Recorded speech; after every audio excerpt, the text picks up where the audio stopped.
镜头锁定在台湾，来看行政院长苏贞昌早起到石门水库来关心水情。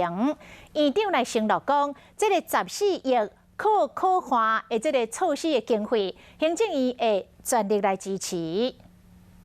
水量剩较无一半，观光船的业者是目睭金金人上重。石门水库的有效抽水量剩47.6%，每一滴水拢真珍贵。专门甲明德水库顶7个水库抽水量拢较无5成。行政院苏贞昌专家到石门水库去看。这个6700万吨就没有从翡翠水库过来给大台北地区用，那石门水库的水就依照过去继续支援。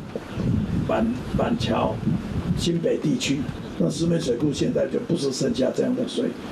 除了实施人工雨，水利署嘛拍拼欠水调度，6月到今已经升2座半的石门水库的水量，来维持公用用水系统的正常。经济部已经提出紧急控化水源计划，包括控化水井、被动的水源利用、甲海水淡化，总共14亿，行政院会全力支持。 面对1964年以来头一摆无风台登陆台湾，落雨位6月份到即嘛是40年来上少的。因为类似极端气候，无人敢保证讲未来袂阁发生，所以讲希望透过量早规划来确保人人拢有水通用。